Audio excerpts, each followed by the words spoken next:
আসসালামু আলাইকুম সবাইকে। দেখতে দেখতে আমরা কিন্তু বুকশেলফের এই graphic design using your smartphone প্লেলিস্টের সর্বশেষ ভিডিওতে এসে উপস্থিত হয়েছি। এই সর্বশেষ ভিডিওতে আজকে আমরা দেখব কিভাবে একটি ইনফোগ্রাফিক তৈরি করতে হয়। ইনফোগ্রাফিক কিন্তু খুব ইউজফুল একটি ডিজাইন, যেটা আমরা প্রায়ই দেখে থাকি, কিন্তু কখনো ভাবি না যে এটা কীভাবে ডিজাইন করতে হয় বা আমরা পারবো কি না। ইনফোগ্রাফিক হলো সাধারণত একটা ডাটা রিপ্রেজেন্টেশন, একটা ফর্ম যার মাধ্যমে বিভিন্ন ধরনের ডাটা, নলেজ বা ইনফরমেশনকে সহজে ভিজুয়ালি এবং ইজিলি যেন বেটার আন্ডারস্ট্যান্ডিংয়ের জন্য এবং বেটার ডাটা রিপ্রেজেন্টেশনের জন্য ব্যবহার করা হয়ে থাকে।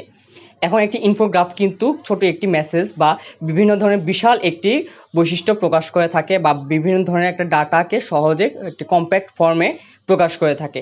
এই জন্য একটি ইনফোগ্রাফিকের ডাটাগুলো যেমন গুরুত্বপূর্ণ, তেমনই কিন্তু ওই ডিজাইনটার যে ডিজাইন কোয়ালিটি সেটাও কিন্তু খুব গুরুত্বপূর্ণ ভূমিকা রাখে। আমরা সরাসরি মোবাইলের স্ক্রিনে চলে যাচ্ছি। আমরা আজকেও ক্যানভা ব্যবহার করেই এই ইনফোগ্রাফিকটি তৈরি করব। আমরা অ্যাপটিতে ঢুকলাম।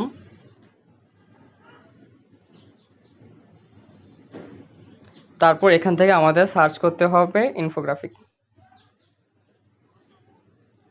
আমরা যখন একটা ইনফোগ্রাফিক লিখে সার্চ করব তখন আমাদের অসংখ্য টেমপ্লেট এখানে দেখাবে।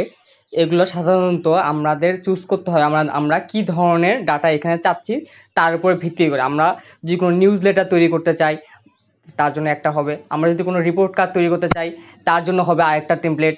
তারপর আমরা যদি কোনো অ্যাসাইনমেন্ট বা আমাদের কোনো প্রোগ্রেস রিপোর্ট বা যে কোনো ধরনের যদি ডিজাইন করতে চাই তাহলে আমাদের আরেকটা টেমপ্লেট চুজ করতে হবে। তো এখানে সবগুলো বেসিক প্রাইস সেম, আমরা জাস্ট টেমপ্লেটগুলো চুজ করে সেখানে জাস্ট লেখাগুলো এডিট করে দিলেই হবে। তো আমি আজকে দেখব আমরা একটা ব্ল্যাঙ্ক পেপারে কীভাবে দিতে পারি। আমি 1080x1080 রেশিও নিয়ে নিচ্ছি। তো এখান থেকে আমাদের সর্বপ্রথম যেটা করতে হবে সেটা হলো আমরা একটা সলিড ব্যাকগ্রাউন্ড চুজ করে নিব, ডার্ক ব্ল্যাক নিচ্ছি। তারপর সেখান থেকে আমরা চার্টসে যাব। চার্টে গিয়ে আমাদের কিন্তু এখানে অসংখ্য চার্ট রয়েছে। এখানে যেমন পাই চার্ট রয়েছে, হিউম্যান চার্ট, তারপর timeline, line chart, bar chart, অসংখ্য স্ক্যাটার চার্ট, অসংখ্য চার্টগুলো রয়েছে। সেখান থেকে আমরা এই ফর্মটা নিলাম, ভিজুয়ালি প্লিজিং। এখানে আমরা দেখাতে পারবো যে out of how many people how many does this. তো এখানে আমরা যদি বলতে চাই যে 2 people out of 7 does this, বা এটা তারা করেছে বা তাদের মধ্যে এই প্রবণতাটা আছে বা তারা এই বৈশিষ্ট্য প্রকাশ করেছে, তখন আমাদের কিন্তু টোটাল আইটেম এখানে আমাদেরকে লিখতে হবে 7, এবং ফিল আইটেমে লিখতে হবে যেহেতু 2 পার্সন 2 লিখতে হবে। আচ্ছা, 2 লেখার পরে কিন্তু আমাদের কি এখানে দেখাচ্ছে গাঢ় করে যে 7-এর ভিতরে 2 পার্সন কিন্তু হাইলাইটেড। আমরা কিন্তু এটা যেমন একটা বয়ের সাইন আছে, তারপর আমরা গার্ল ইউজ করতে পারবো, আমরা ম্যান ইউজ করতে পারবো, আমরা বেবিস ইউজ করতে পারবো, এবং শুধুমাত্র আমাদের যে হাতের পান সেটাও কিন্তু আমরা ইউজ করতে পারবো। আমি আপাতত ম্যানে রাখছি। তো সেখান থেকে আমরা আপাতত ওকে করে দিলাম। ওকে করে দেওয়ার পরে আমাদেরকে কালারটা কিন্তু অ্যাডজাস্ট করতে হবে। আমি কালো যেহেতু, তার সামনে আমি ক্রিমসন রেড কালারটা দিয়ে নিচ্ছি, আর এটা অ্যাশ কালার থাকুক। আমি এটাকে যদি সেন্টার অ্যাডজাস্ট করে নিই, তারপর কিন্তু আমি সুন্দর একটা টেক্সট বসাতে পারি যে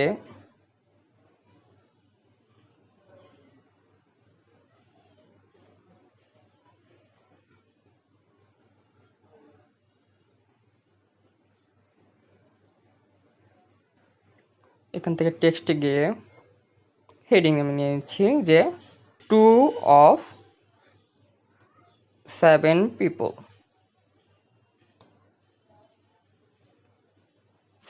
তারপর এই লেখাটা সিলেক্ট করে আমরা প্রথমে ফন্ট চেঞ্জ করব, তারপর ফন্ট সাইজটা চেঞ্জ করব।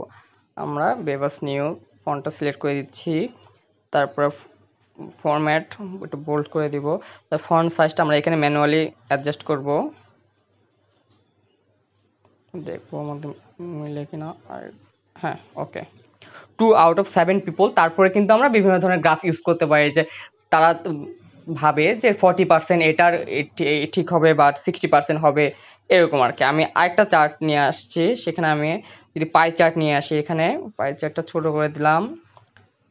ছোট করে এখানে আমি কিন্তু পার্সেন্টেজ আমার মতো বসাতে পারবো। আমি বললাম 40%, এখানে 40 থাকবে।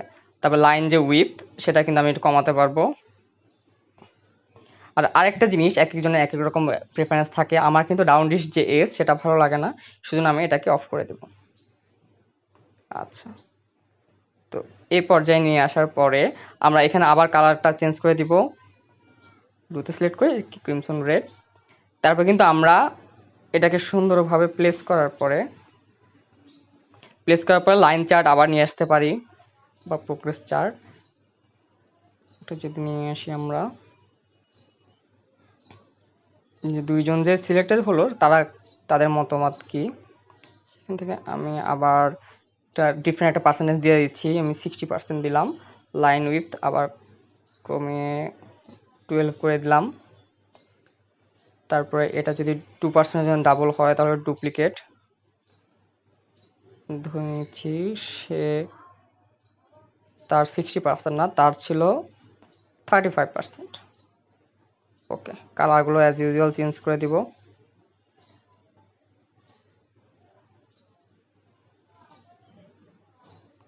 হয়ে গেল।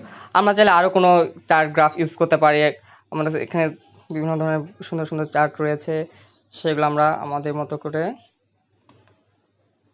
করতে পারি এখানে। বা আমাদের যদি এইটার ক্ষেত্রে যেমন দরকার নেই, এরকম যদি দরকার নেই থাকে, তাহলে আমরা আবার রিমুভ করে দেবো। ঠিক আছে, সরি আমি ডুপ্লিকেট করে ফেলছি, ডিলিট করে দিলাম। তারপরে যদি আমি আরও টেক্সট লিখতে চাই কোনো, লাইক দিস, ফন্টে গিয়ে নিয়ে এবার আর বোল্ড করছি না, এবার জাস্ট এখানে প্লেস করে দিলাম।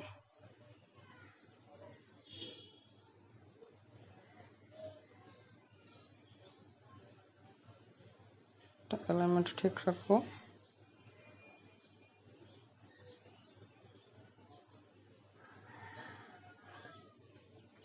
আমাদের কিন্তু ইনফোগ্রাফটি তৈরি হয়ে গেল। আমরা এবার এখান থেকে সুন্দরভাবে এক্সপোর্ট করে নিতে পারি।